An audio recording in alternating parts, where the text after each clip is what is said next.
Welcome to the next lecture in CIT 230, Advanced Java Programming. Today we're going to talk about a topic that you may have had some exposure to, and that is aggregation, which is when we have an object, an instance of a class, where some of the properties of that instance may be objects of another class. This is something that is very, very common in object-oriented programming, but there's a couple things we need to keep in mind when we work with aggregate objects, and that has to do with the concept of passing by reference. As opposed to passing by value, which is what we're more familiar with. We're going to finish up after working with aggregate objects by doing a data type with something called an enumeration or an enum reference type that helps eliminate some of these complications and introduces us to something that's very, very common in programming in Java. So I'd like to start by introducing the concept of fundamental or primitive types versus reference types. The primitive types is one of those things you started when you first learned how to work in Java, where we have a variable, say, x. X is of type int. And so in memory, we have the variable x sort of directing us to a box that holds the value 7. If then we have some object of whatever class it might be, a person, a scanner, whatever, and we call a method on that that's an instance member of that object, and we pass it x, what we're really passing is the number 7. Inside the object, method 1 may be defined as accepting an integer variable, an int, that it locally calls y. Inside of memory, there is a separate variable address location that points at a box with the value 7 in it. This is passed by value. X points to one location in memory. Y points to another location in memory. They're completely separate because when I pass x to the method, I'm actually passing the value held by x rather than passing x itself. Reference types, however, which all objects are, pass by reference. It's one of the reasons we call them, or it's the main reason we call them reference types. But how they work is, imagine if I have a person object X, that when I created that person object, let's say there's only a name and an age associated with it, where I pass in the name and the age of the person, and it creates a new object called X that holds a person with a name property set to Brian and the age property set to 47. When I do a similar thing, calling method 1, that's part of object 1, and I pass it the person object X, despite the fact that inside of object 1, its instance method, method 1, the fact that it takes in person 1 and calls it y locally, how that works is y actually points at the same exact object. Not an identical object, but the exact same object. One of the things that you may remember from your time in doing comparisons between objects is that you frequently would do something like if object 1 dot equals object 2. You were told not to do if object 1 double equals object 2. The reason is has to do with what we were just looking at. In this case,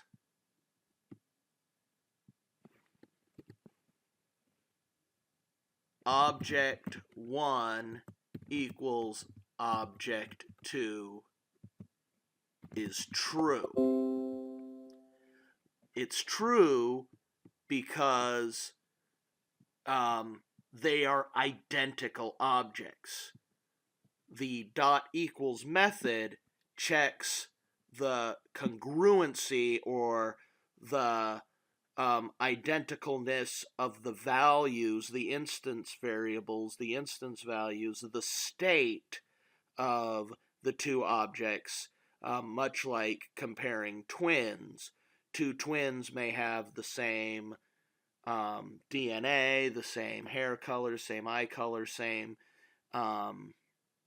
the same everything, but they're not the same person, the same object. When we do the double equals comparison, we're comparing references. That's similar to comparing that my friends may call me Brian, but my kids call me Daddy. Those are two different references to the same person or the same object. And that's sort of how this works. So to introduce where this can present a problem for us, I want to talk about the first example we started with in the class. Way back in the very beginning of CIT 230, we looked at an encapsulated version of a person object. And we provided that with a first name, last name, middle name, courtesy title, suffix, and gender that were all type string. For things like first name, last name, middle name, where we're not doing any particular restrictions against the string values there, it's okay to just leave them as strings. Any string we're basically saying is valid. But with things like courtesy title, suffix, and gender, we limited the set of strings that were valid for those variables to a very, very small set. The general accepted rule in object-oriented programming is that we should break those out and make them sort of a custom data type, one that we define ourselves, and that's easily done through a class. So let's take the simplest of these, gender, and let's create a new class out of it. So, as we've been doing as long as we've been working in Java, we'll do public class gender. And that is going to have a single private string gender associated with it. We'll have a no argument constructor, public gender. that may simply set the value of the local string to female. And we would likely have a constructor that takes in a string value.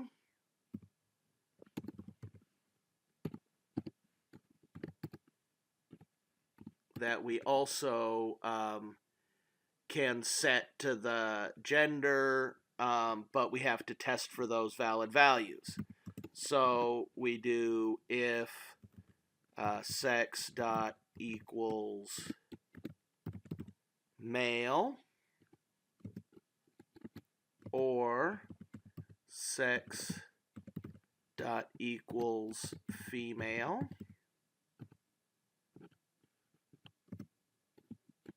or sex dot equals unspecified, we're in good shape. We can set gender equal to sex and move on. If it's not one of the three accepted values, we will throw a new illegal argument exception.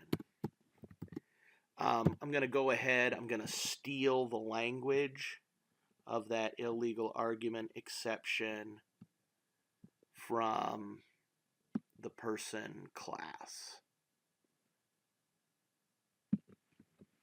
so that that'll work the same way when we're done here. And let's go ahead and plug that in.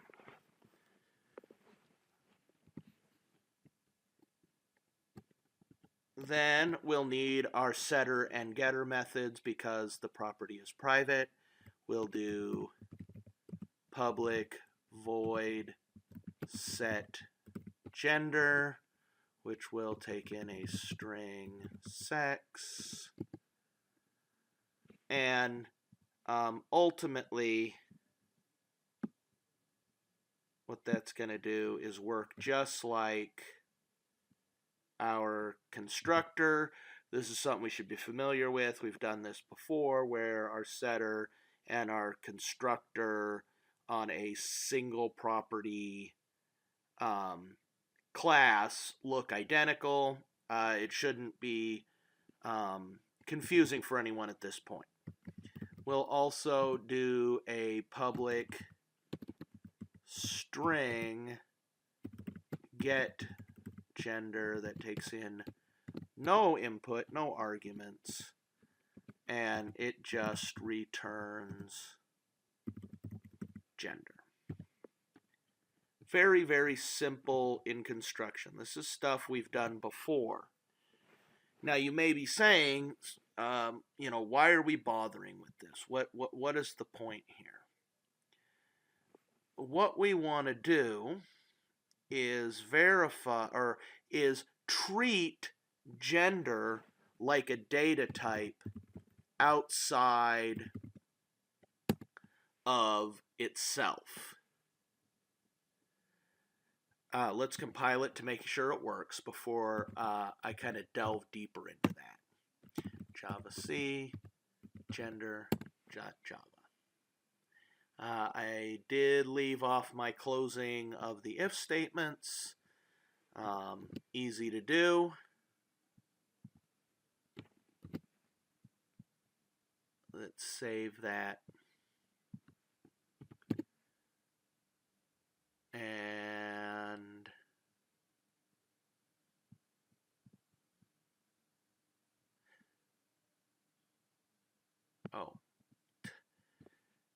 I accidentally typed in the word returns instead of return. Fat fingered that. There we go. Okay. Now let's jump back to that concept I was saying before. So everything I've got here appears sort of over here. But what we're going to do is we're going to now change the fact that gender is a string and now make gender a gender. That means we're gonna have to instantiate one in this no argument constructor. We're gonna make a new gender and pass it the string male. But where it starts to get interesting is now down here. I don't have to do these tests because string is no longer, or sex is going to no longer be a string. It's going to be a gender. Now, inside of person or any other class, let's say I made an animal or a knight or whatever, anything that might have a gender to it, I don't have to worry in the definition of that class about what valid values are for our gender type, because I can treat gender as a data type now. Gender just gets set to sex. Gender equals sex. It's a data type, just like first name, can be treated with no data protection, anything like that, because we said any string is valid. Here, any gender is valid. We know it's going to be male, female, or unspecified, because in order for it to have been created, it was either female, or it was checked at instantiation time, or it was prevented from being changed in the set of the gender. Now we're simplifying the idea, and we're treating gender as an aggregate object. Gender. When we create it initially, we either instantiate a brand new one, or we just take the one we know is good and set our value to it. Similarly, we can do that down here. We can take out this data protection and treat gender as if it were its own data type. Don't forget to change it to that class style so that in the aggregate it is its own data type. That does all of our constructors. Let's go down to our set gender. That's going to take in a gender object, which means we already know it has a valid value. And we can simply copy.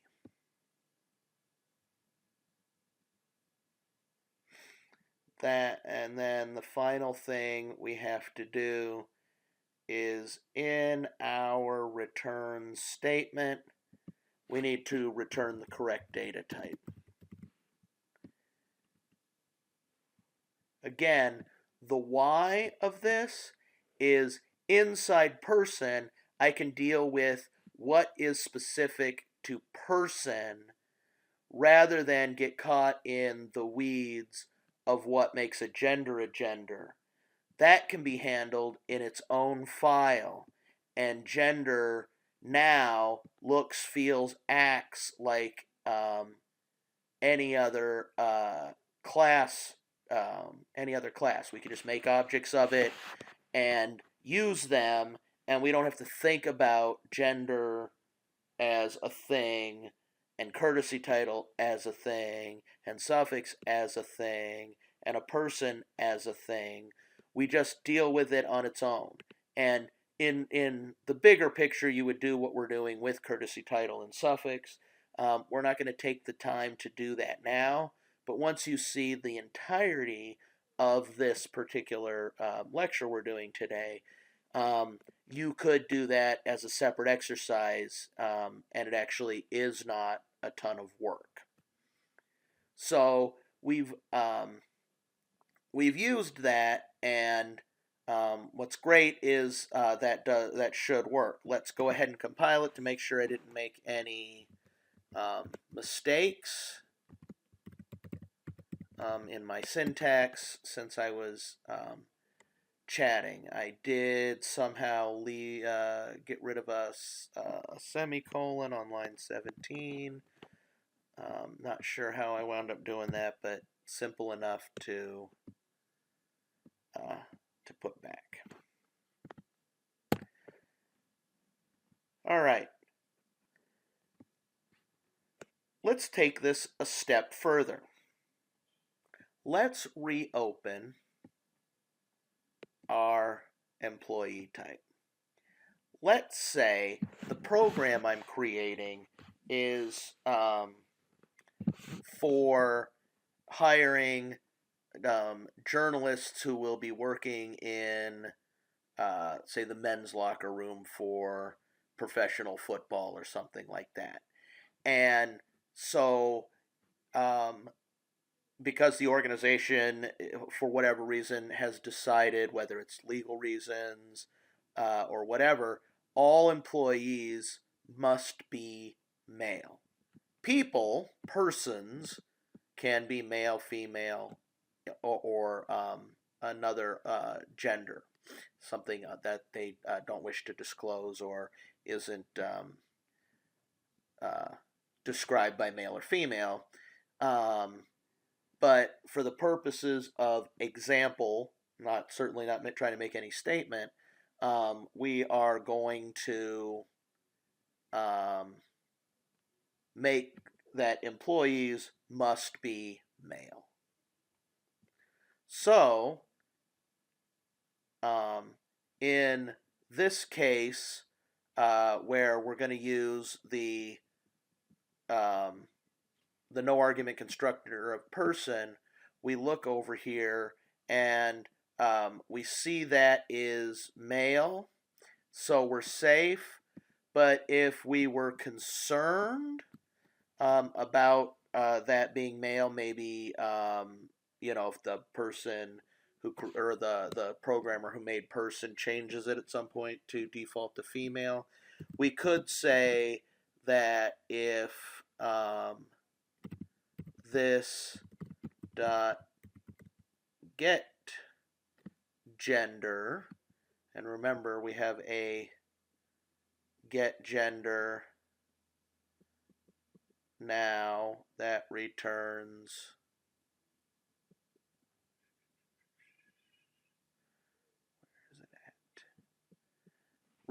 a gender type.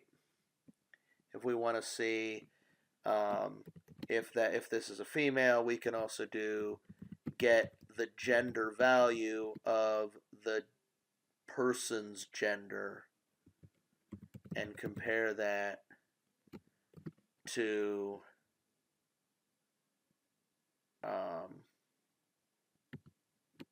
male. And if it's not male,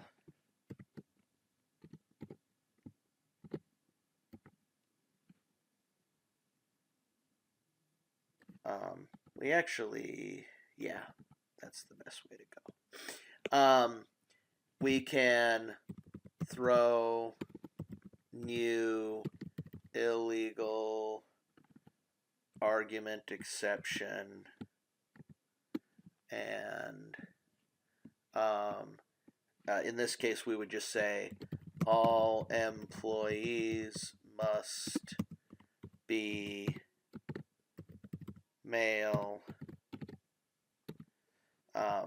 because they'll be working in a men's locker room, and so we'll throw that exception.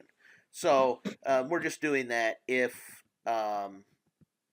the if the default person used for making this employee, for whatever reason, were female, we're just being extra safe here. When we start getting into the one where we're passing the gender in, remember, we're working with a data type now, not the not a string in and of itself. So we can do a similar thing. We know that gender is going to be either male, female, or unspecified, which will work terrific for making a person, but we want to make sure that this person is male. So if what they passed in was unspecified or female, they don't qualify to be an employee in this particular organization. And we don't need an else case because the base object, the version of the object that we extended, that's happening already. So if we make it to here, we know it has a gender. We're only throwing the exception if that gender doesn't happen to be male. If it's male, we're done because it already was male. We don't do, there doesn't need to be an else case. We just need to throw an exception and halt execution if indeed the sex came in as female. And we can do the same here. If the gender type of the base object, if the string value of that type equals male,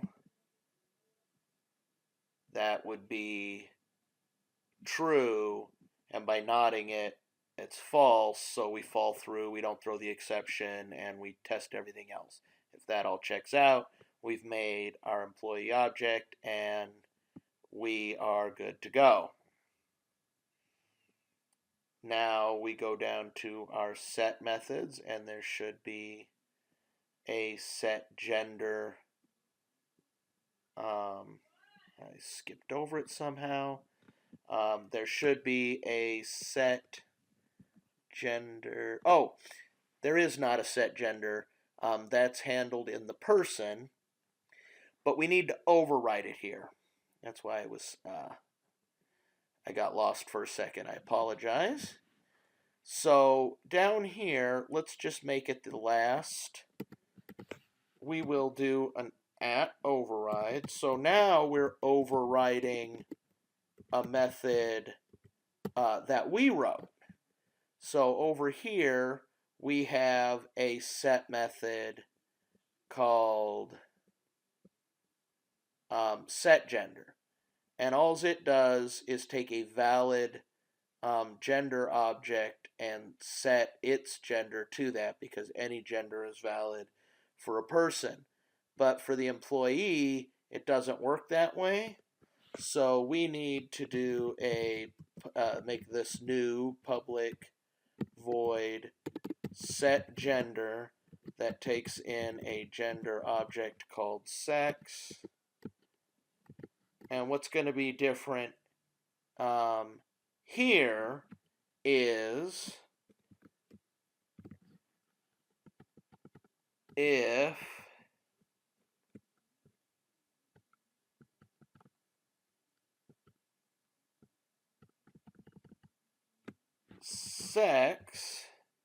sex is a gender object, get gender of the gender object gives me a string, if that string is not male, if what's being passed in is not male, and really, we could have done that same thing up here because sex is passed in. We could equally have tested sex or gender of the object, because the gender of the object gets set by this value sex. And one thing to remember, you may think, well, why would I even call the constructor? Why wouldn't I put that call to the constructor in an if statement? We cannot do it that way. If we're going to call the super on the constructor, it has to be first. Nothing else can come ahead of that inside the method definition. So we do have to call super first, then check. That's why we can check either way. We can either check against sex, which I did not do, or against the gender of the new base object. So we could have done it either way. Again, this gives us just a little bit different way of looking at it. So basically what we're saying is, since we're calling the set, it's already a valid employee object. Remember, we can't call sets and gets on an object that doesn't exist. They're not static methods. We can't call them against the class. If we're calling set gender, we are dealing with a valid employee object. So if it's a valid employee object, its gender will already be male. So basically what we're saying is, if someone tries to change it from male to something else, throw an exception, halt execution, we're done. But if we are trying to set it to male, the fact that it's already male means I don't need to have an else case. I could have an else case, but if what I'm setting it to is male, it's already male. We don't have to worry about that. So again, that's why we don't have any else clause here. The last thing we need to do is think about, do we need a get gender? In this case, we don't, right? It's inherited from person, which is going to return a gender object of the gender. That's done for us. We don't need to override that or make anything ourselves. So we can go ahead and leave it at that. Let's make sure we're saved. And that should take care of our employee object, as long as I didn't make any typos, which I did.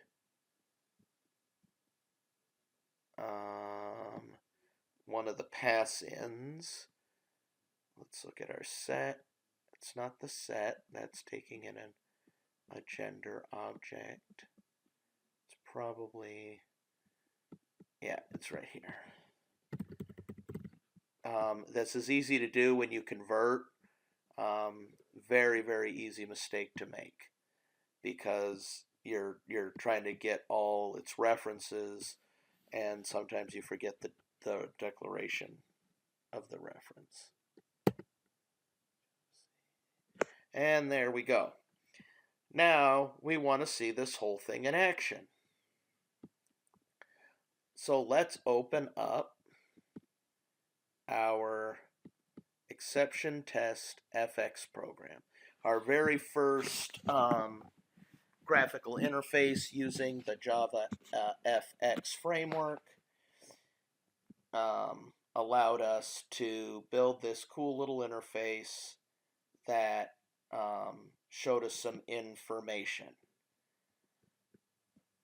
Well, right here, we can't throw in a string because employees, which extend person, take in genders. I'm going to go ahead and make a private gender, my gender object. I am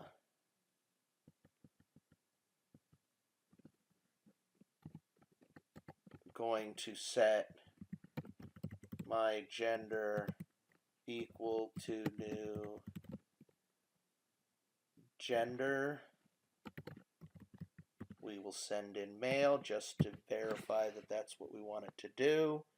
It's going to use the constructor here, or the constructor here that takes in the string and will pass with flying colors because my string is good. So now I can send the my gender value.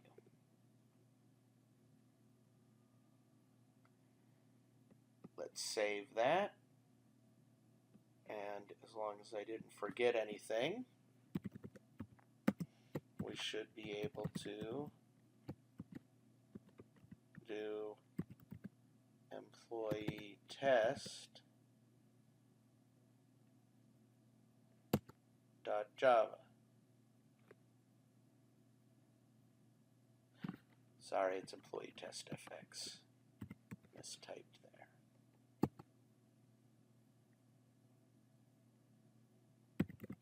And as long as I didn't make any typos,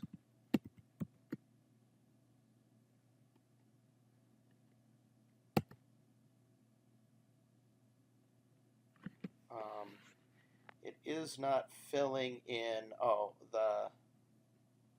the male or female, so I must have a mistake there. Let's take a quick look. In the employee, maybe I made a mistake there. The no argument constructor checked for male. The other constructor verifies that we are only dealing with a male. And the same here. But let's go back here to the employee fx. Oh, and it looks like I forgot my second get gender. Now this is one of those things, what I just did was a relatively simple mistake. And let me clarify. This is the nested dot operators or dot separators that you see. This is something that you have to get comfortable with in any object-oriented language, and in particular in Java. So employee 1 is an employee object. When I call get gender on an employee object, I'm going to get a gender object back. That gender object, we then need to get the value of its gender property to see if it is indeed male or female or unspecified. So let's recompile. Oh, yeah, let me verify that I saved. I did. Let's recompile. And with any luck, it'll look good now. Okay, so I fixed my mistake. all is well with the world. So, in theory, we are in a place where we just created a data type as a class definition. It's not a lot of code, very easy to write.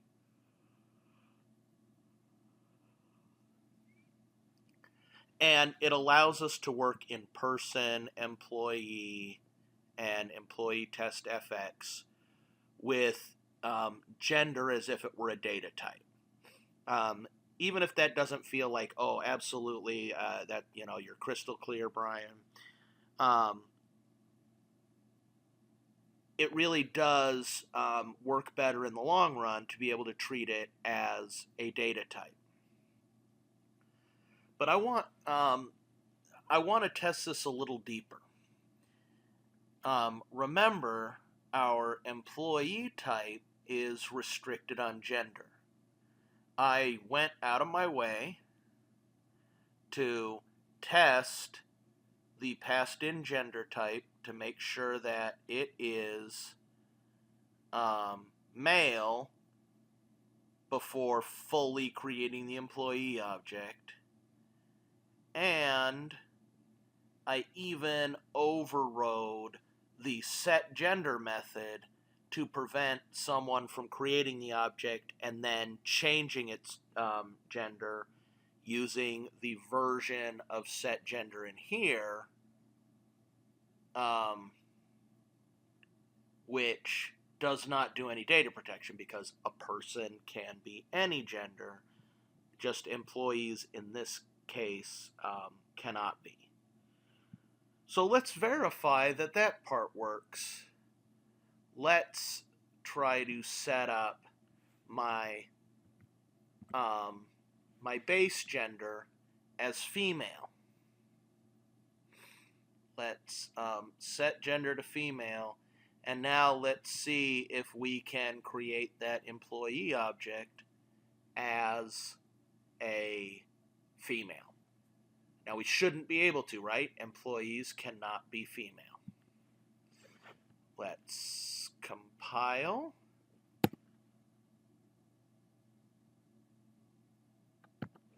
Let's run. Fantastic. We get a pop-up that says all employees must be male. It doesn't work. So by it not working, it works, if that makes any sense. The employee class is nicely protecting it. So let's go back to our male. Let's do that. Employee type male.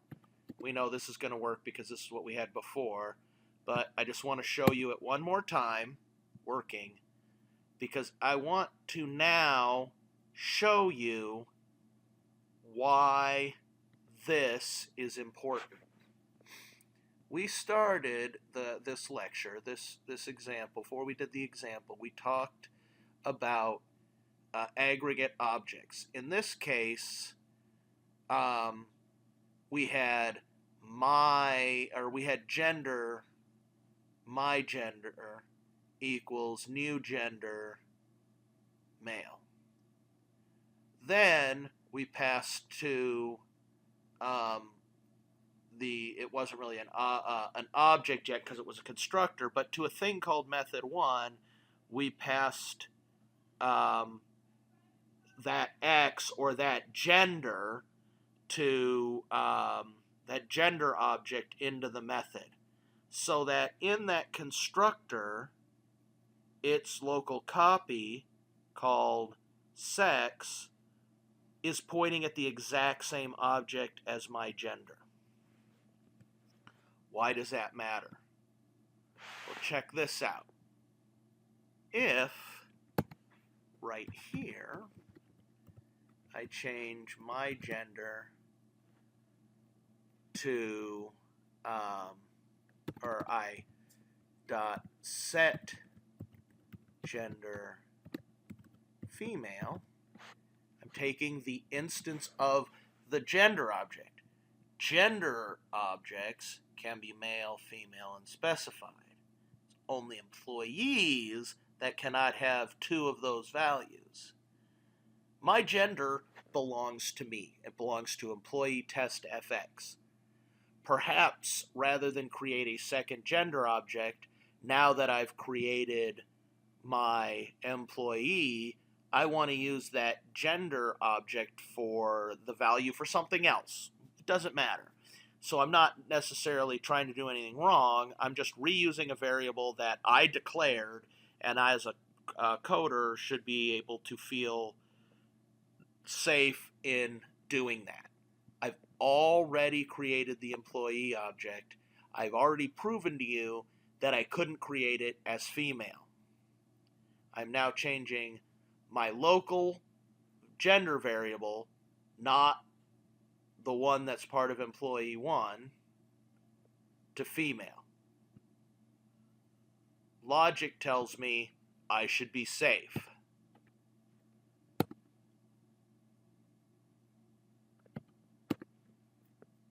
But my eyeballs tell me I just hacked the employee object.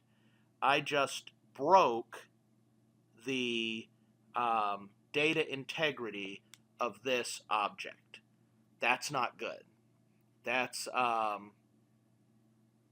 means something is amiss or awry. What I will tell you from a conventional developer standpoint is where we want to look for the problem is inside the employee class. As the coder of employee test FX, I have not done anything to try to get around. I didn't do anything intentionally to try to get around something.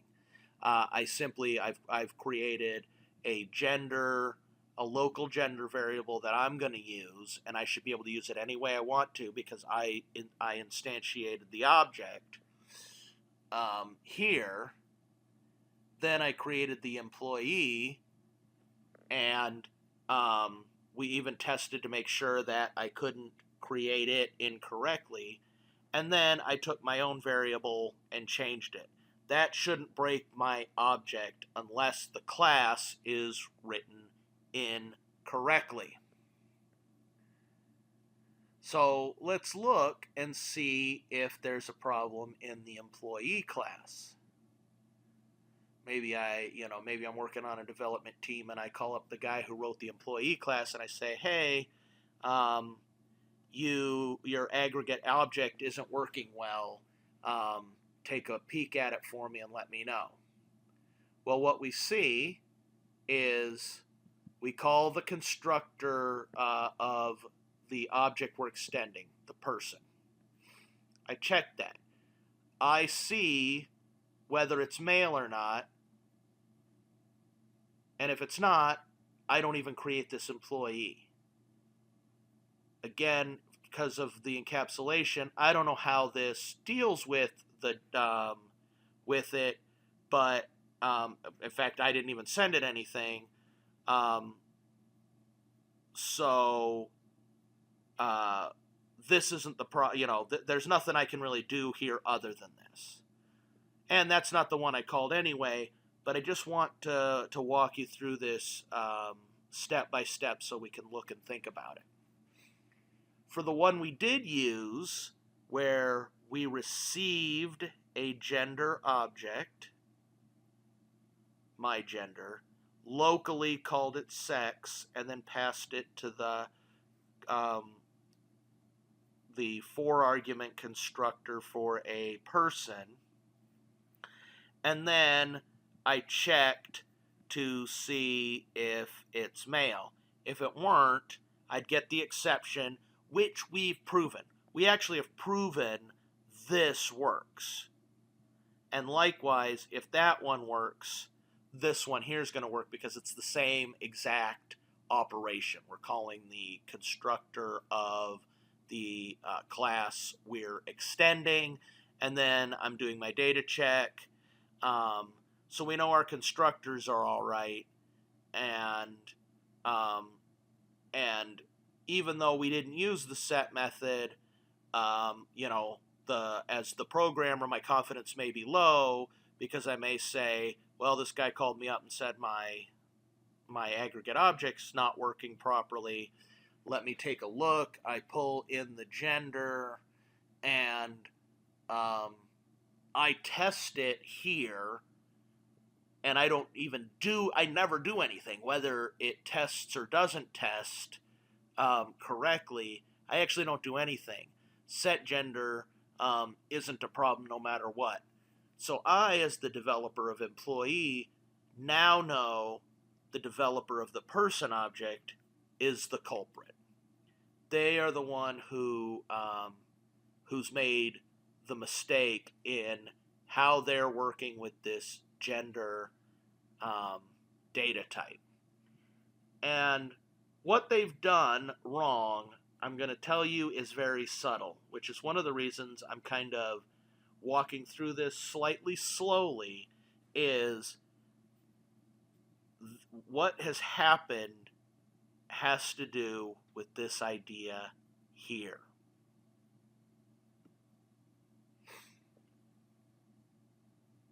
This is correct. We want it to be a gender. We want to deal with it as a local data type. We are in good shape here. That's definitely not our problem. The no argument constructor, I'm going to tell you, is not our problem, because what is happening at execution time here is a brand new gender object with the gender property equal to male is created and assigned to the reference gender. That's not a problem. Here is where our problem comes in. We took we took our local variable sex, our local reference variable sex, from the call in employee to the super, which in turn took its reference variable sex from employee test and its reference variable my gender. So my gender points at a gender object with gender equal to male. Fantastic. X would represent my gender. The class would be gender. It would only have one property, gender, and that would be a string that says male. But back down here, what I've done is I've taken my internal instance reference variable called gender and pointed it at the same exact variable. In this case, the employee object's reference variable is pointing at the exact same object. Since they're the same object and not like objects, if I change one, I'm changing it for both. It would be like if I change my hair color, I decide I want it to be a blonde, and I go dye my hair. Both Brian and Daddy have blonde hair. But in this case, we are thinking of the employee object's gender and my gender as separate things.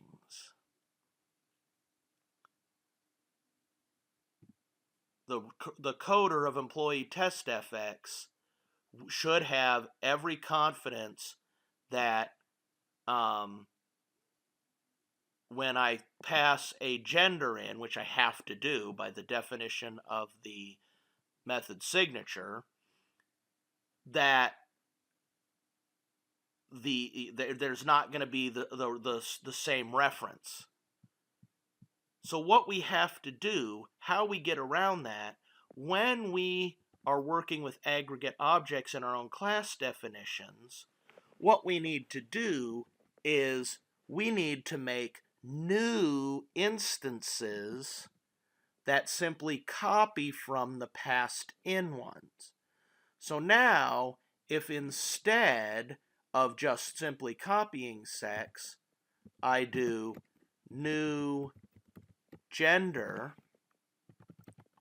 sex dot get gender, now what I'm doing is I'm asking my gender for the value of its gender property.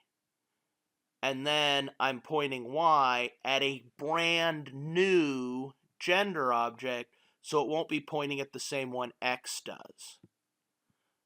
It's a subtle difference, but what I'm doing is I'm taking the value of the gender's property, which would be a string, and passing it to a constructor for a new gender, and that's going to work for us. That is going to work for us. So we've done that, and in this case, you may think for a minute, oh, do I need one of these if statements and whatever? We're safe because if we're pulling the string from a valid gender and not touching it or doing anything, and that we're making an anonymous object and just passing that straight through, we know we're going to be safe. Nothing's going to run amok there.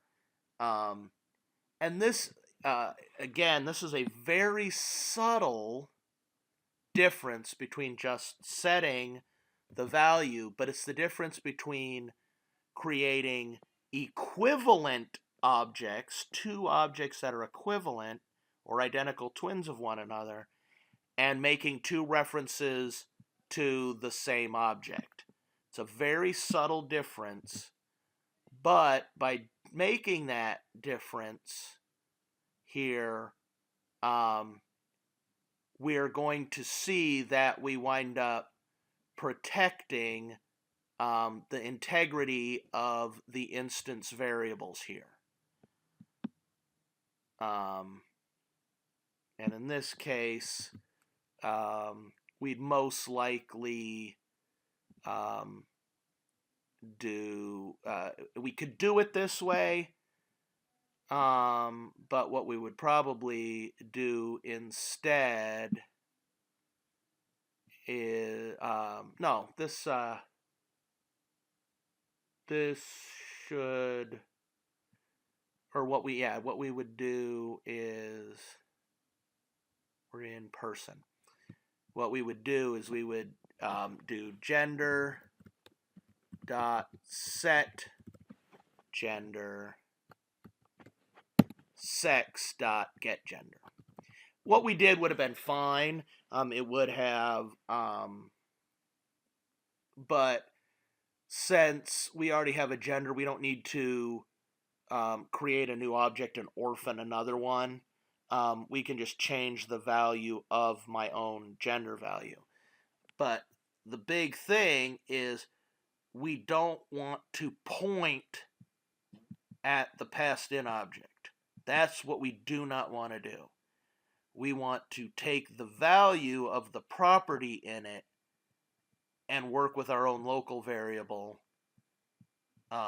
instead. Now, if I fix that, and I go back up my chain,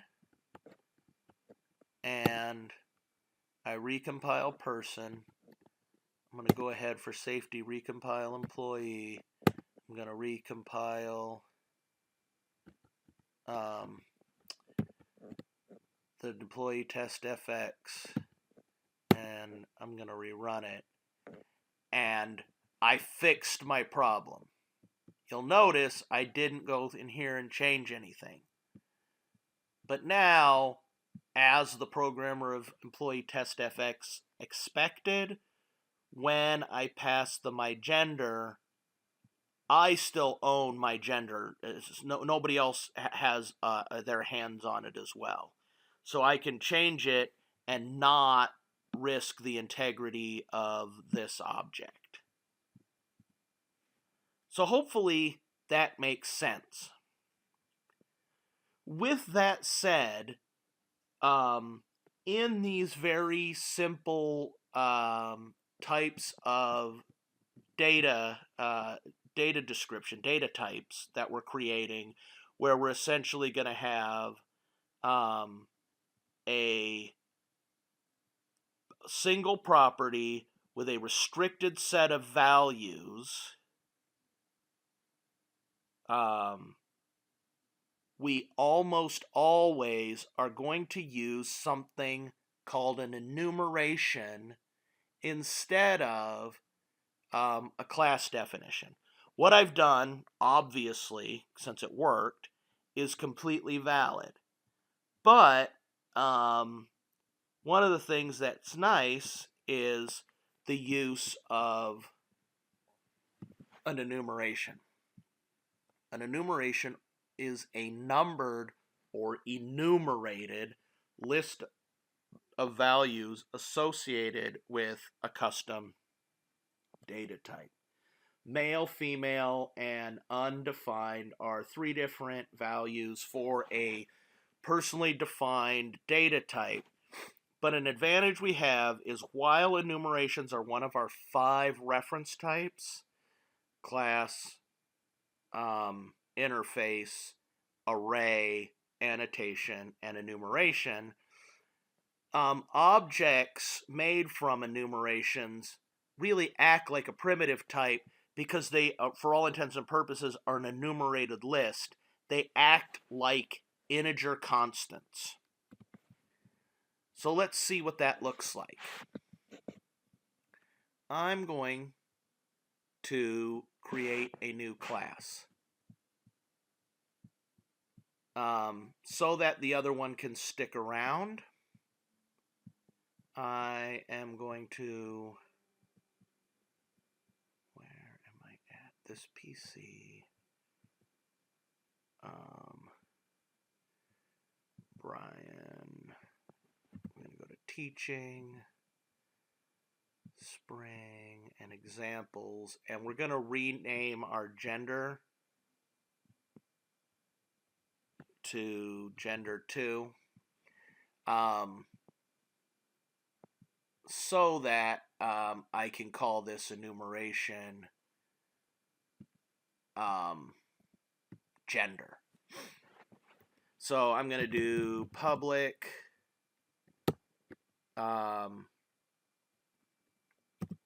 enum gender.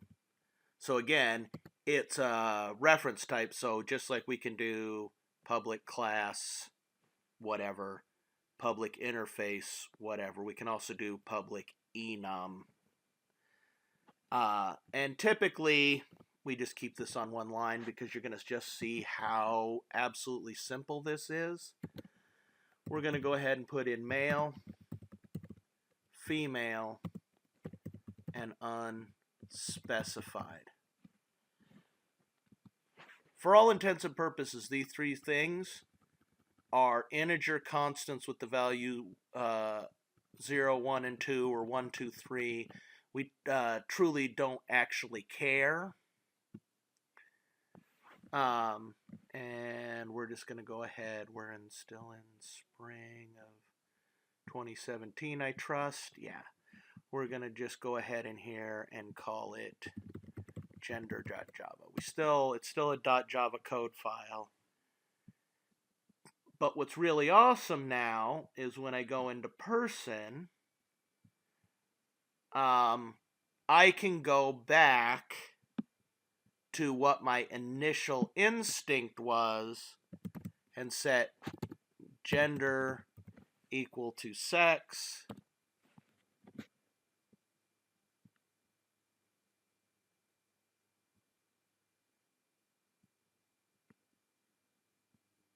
And in my constructors,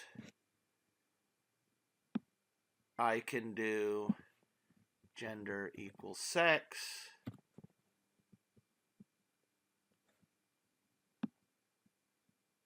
gender equals sex, and that will work beautifully because it's going to work like a integer type, except for how we refer to it. They're like constants, so but they're like static constants. What I do is I refer to the class and the constant. So what I'm doing is I'm setting gender is still treated as a type, to gender.male. Now let's see what, if any, changes we need to make up here. Inside of employee, when we're dealing with it, we're just going to pass it through. But we still have to see if we're dealing with male here. So what we can do is we can just say, is the value of the base person object's gender gender.male? In this case, we can do a double equals. Sorry, not a double equals, but a not equal. If the gender of the base person class is not male, throw the exception.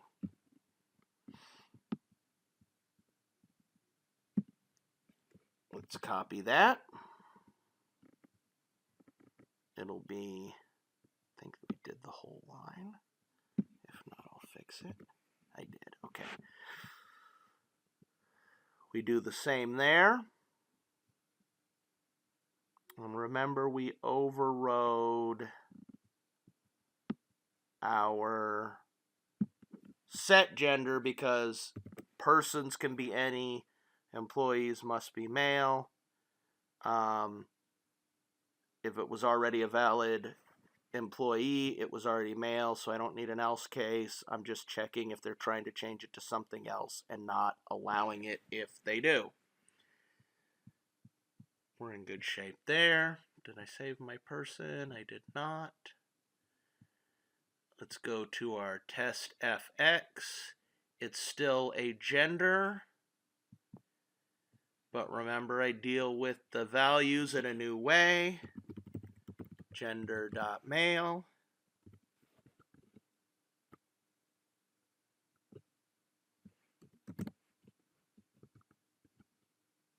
And gender.female.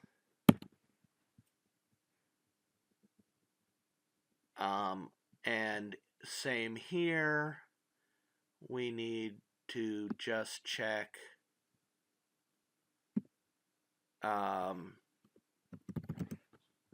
if it is gender.male.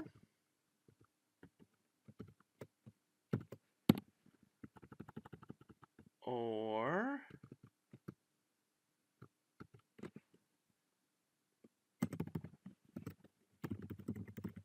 gender.female.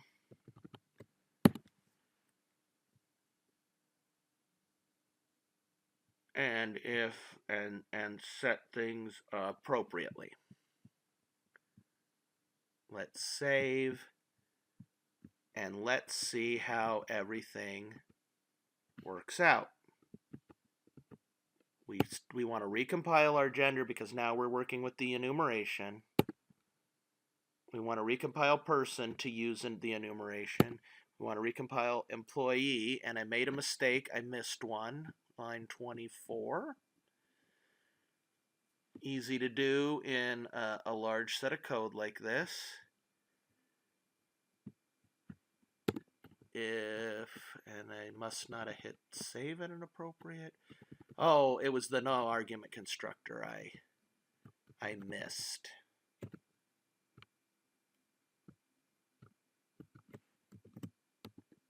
Is not equal to gender dot male. And we'll save that. Recompile. Let's do our employee F. Oops, I keep doing that one, and that's the wrong one. Sorry. That's why it I missed. That's what I meant to do. And then it works. The data integrity is maintained, and I still have that set it male, create the object, change my local one. Whoops. And we're in good shape. And likewise, if here I try to set it to female initially,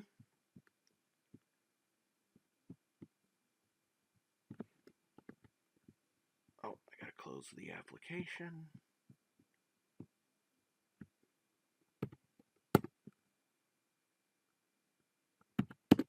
It won't let me. It tells me I can't create the instance.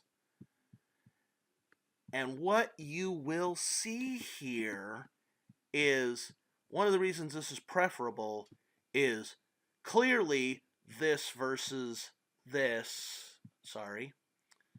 Oh, I closed it. This versus the version that had two constructors, a set and a get, with a bunch of data protection. Obviously, this is 10 times simpler because for all intents and purposes, what we've done here is we've said we're creating public, static, final, int, male equals 0, public, static, final, int, female equals 1, public, static, final, int, unspecified equals 2. That's from effectiveness standpoint. That's what we've done. We've created public, static, constants of type integer so that we can refer to things like gender.male, gender.female, gender.unspecified everywhere, and we can do these much simpler. Let me test the base person object's gender. Is it male? Let me test the base person's object gender. Is it male? And that's very understandable because we're able to work with this in our primitive type setting. My gender and the gender inside the employee object naturally work like value because when we passed to the constructor, it treated it like an integer constant, not like an object. So they were separate, but identical. This is an easier and more straightforward way to work with this. There are some ways to kind of get a little more in depth with enumerations to get a little more control to do things just a little bit differently. You can go, there is, this is available on the Oracle website. I've linked to that in the useful links page in the shell, in the Canvas shell. But in the simplest manner, what we've done is we've just created a new data type that has 3 values, and we can use that data type almost like we use ints and other primitive types. Hopefully that's fairly straightforward and easily understood. If you wind up having any questions with this, particularly when you work with it on the homework, please feel free to reach out to me immediately, and I will get back to you. Um, uh, Hopefully you understand both the reference versus value, particularly in passing variables, and the use of the enumeration. Those are the 2 things that I want you to get out of this lesson. Let me know if you have any questions, and take care.